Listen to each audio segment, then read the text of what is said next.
commonly and lovingly referred to as the Chicken Walkers. The Ironstrider Ballistarii are a force to be reckoned with in your games of Warhammer 40,000 9th edition. Let's go check them out.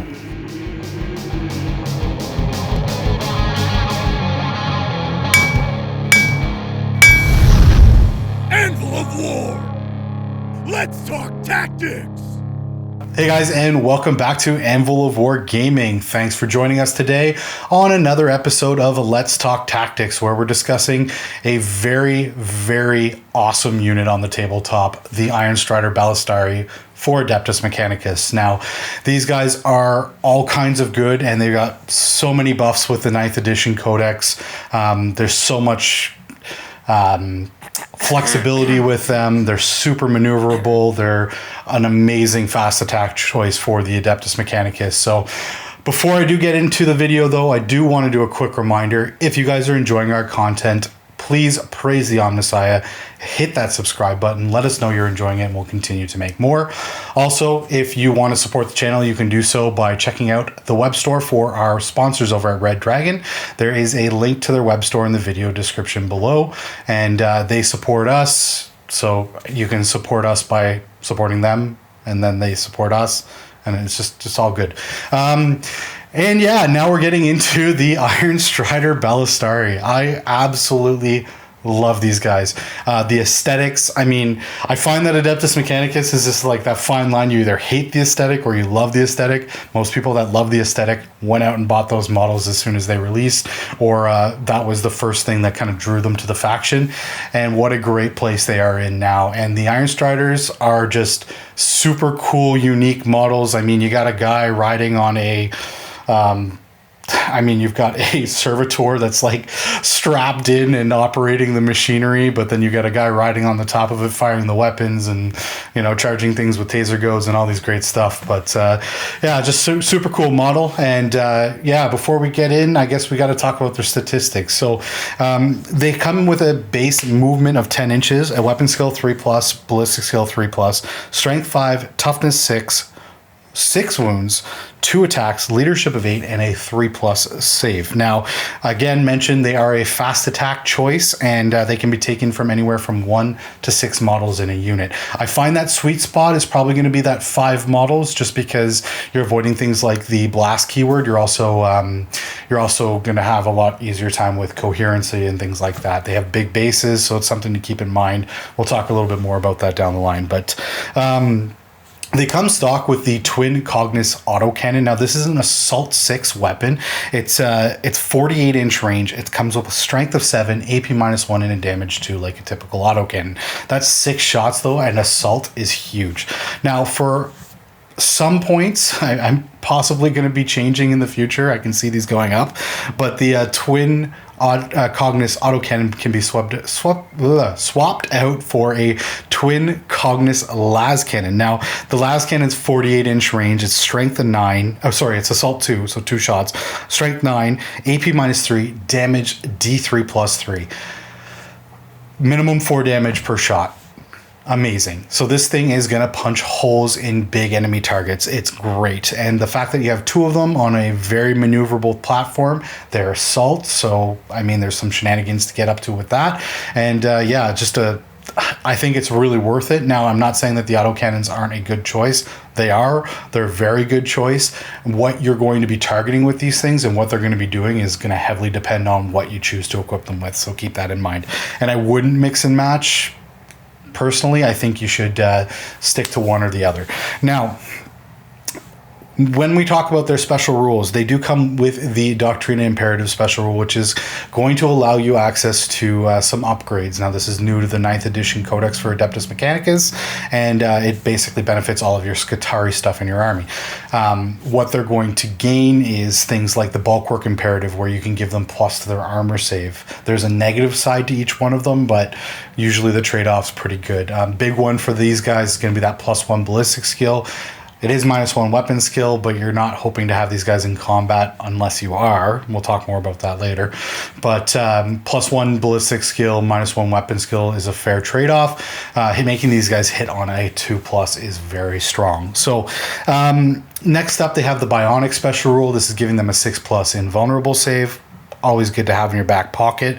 I mean, they do have that base 3+ armor save now, and with some of the buffs like the bulk work, or I mean, if you're running Mars, they're going to gain access to doctrines, and I'm getting ahead of myself, canticles, but yeah, it's so good. These guys having a 3+ save, that 6+ field or invuln is just kind of a nice safety net, but it's not going to come up too often. The explode special rule, now they do explode, but it's only for 1 mortal wound. It's kind of a baby explosion. They have the broad spectrum data tether special rule. Now this is super key, and you find it on Skitarii vehicles. What it does is it allows you in the command phase to choose 1 Skitarii core unit within 6 inches of your model, and you can give them +1 leadership as well as the data tether keyword. Now they themselves come with the data tether keyword, and again, we'll talk about that in a second, but this allows you access to a lot of the Skitarii warlord traits and increases the range sort of on some of those abilities. I'm calling it Wi-Fi. It's Wi-Fi basically. And yeah, you can spread it around the table, and now you can give it to a unit that maybe didn't have access to that previously. And there's some really good shenanigans you can get up to with that. Now, they do they do have some specific keywords that are going to come into play here. They have the Skitarii keyword, the vehicle keyword, the Ironstrider engine keyword, and the data tether keyword. Now, these are all going to come into play with either character synergies, aura synergies, or just some stratagem being able to be targeted by some stratagems. So speaking of stratagems, let's get into that. So right off the top, I do have to mention the Dune Strider's stratagem. Now, this is 1 command point, and it's going to allow you to auto advance 6 inches. It's also going to make your heavy weapons become assault weapons. Now, obviously, that doesn't really matter because all of your weapons are assault as they are, but it's going to give you no penalty to your advance and fire assault weapons. Huge. I mean, these guys already have a 10-inch base movement. Now you're moving them 16 inches across the table. It's really going to help with the flexibility of getting your guys where they need to be to target the things that they need to. With the 48-inch range and smaller board sizes in Warhammer 40,000 9th edition, you're now seeing the ability to pretty much target anything, anywhere on the table at any time, which is really, really strong.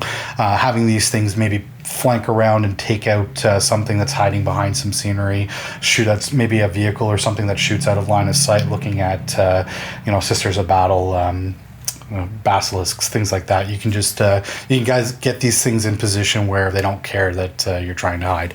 Now, there's also, and that's 1 command point. That's super good. I can't talk about that enough. That's going to be something you're going to use pretty much every turn.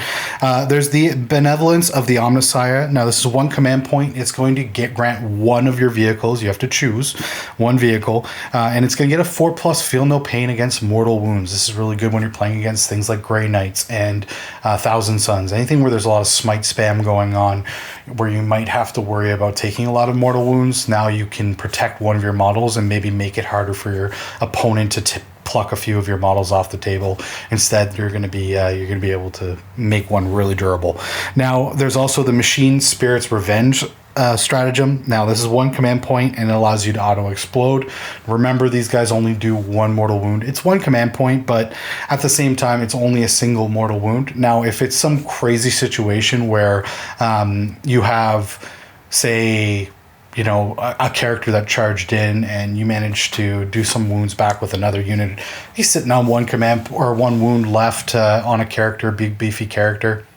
Yeah, do it. 1 command point, kill him. Don't worry about him for the rest of the game. Crushing Weight. Now, this is 1 command point. This is an amazing stratagem. D6 for each model in the unit that's within engagement range of the enemy unit. You have to pick 1 enemy unit.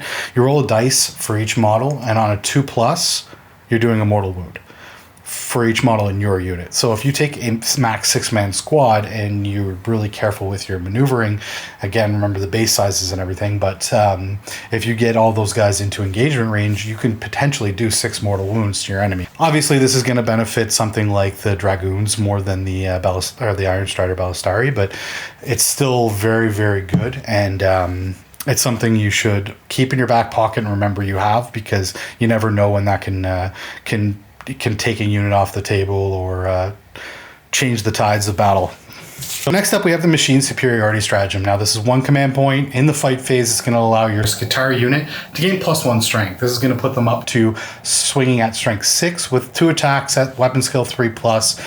It's a good way to maybe do some damage against some lighter vehicle that you maybe didn't quite kill if you need to get that charge off. I mean, remember the crushing weight stratagem. You can do some mortal wounds as well in addition to this. So it's a good way for you to kind of guarantee that you're going to kill something. So don't hesitate to charge these guys into melee. Now, obviously, if you're advancing them, you're not looking at that as much. But anyways, good back pocket stratagem. There's also the Info Slave Skull stratagem, which is 2 command points. This is going to allow you to shoot an enemy unit that arrives from reinforcements within 12 inches of this unit. Very strong. I mean, if you're looking at something like a Custodes Dreadnought or something, you want to target it with a bunch of las cannons as it comes in. This could be really, really helpful for 2 command points. I mean, definitely worth it if you're going to kill it. And yeah, that's pretty much it for stratagems. Now, obviously, depending on the dogma that you decide to take for whatever Forge World you choose, you're going to have some access to some other stratagems. I mean, so if you're looking at Lucius, you could potentially teleport these guys in, but with their mobility and the range on their weapons, I don't see why they would be the unit that you would target with these. I mean, it's good for getting them in position, I guess, but ultimately there's better choices in your army for this. There's also Mars, Wrath of Mars. If you're running out autocannon Ballistarii, that could be great. I mean, to be able to do an additional chunk of mortal wounds on your enemy, and with the volume of shots, anything high volume of shots is going to be a key target for this stratagem. I will say that if you're kind of depending on the size of the unit, now I am confused with this, I guess, the way that I play, because I have I like to take 5 in my army, but I also like to run Mars.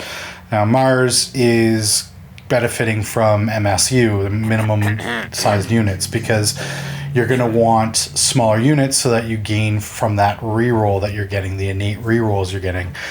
You're also getting access to the Mechanicus, so when you have the ability to reroll 1 hit, 1 wound, and a damage roll, that's looking really good on single Ironstrider Ballistarii, obviously. But, I mean, at the same time, you got to look at damage saturation. You have to look at how much, one model is very easy to kill, whereas a unit of 5 might be a little harder. You also have to look at the fact that when you're targeting things with stratagems, if you intend on targeting things with stratagems or abilities in the command phase, 1 unit is going to be better than 6, because you're only ever be able to target 1 unit typically. With each stratagem and with each command trait, depending on how many characters you have on the table. But anyways, it's just important to think about as far as how many models to take. And another, Lucius is really good for the fact that you could just increase their durability overall. I mean, the +1 armor save against damage 1 weapons is going to be really strong. There's also the ability to... things like the Metallica dogma, which is going to allow you to advance and fire your assault weapons without penalty. Now, you don't have to spend the command points on that stratagem, although you are missing out on the 6-inch auto advance. But, I mean, it's a trade-off. You're going to save some CPs that way, and it's a really strong base dogma as well. So it really comes down to preference and the rest of your list composition as to which one you're going to run for these guys. Which one is the most optimal is really kind of a toss-up in the air. These guys are super good as it is on the tabletop without any of those dogmas coming into play. These guys are very, very strong. They're really going to pick out some key stuff in your opponent's army.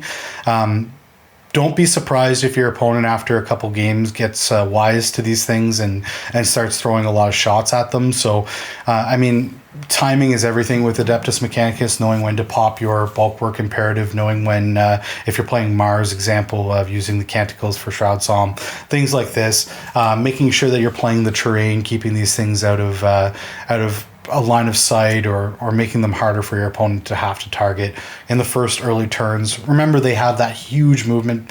They have potential movement of 16 inches for 1 command point.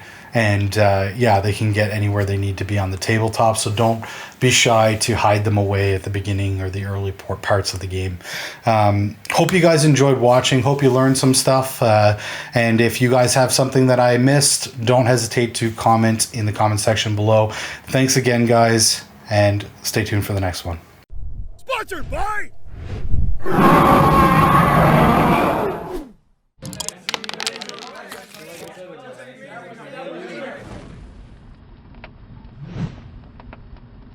Ballistaries Call would want you to smash that subscribe button. Thanks for watching, guys. No, I'm just gonna run down so we can get it. Didn't even happen. I grabbed the wrong sheet, that's what happened there. Now they're going up to a string 6. I gotta catch my breath.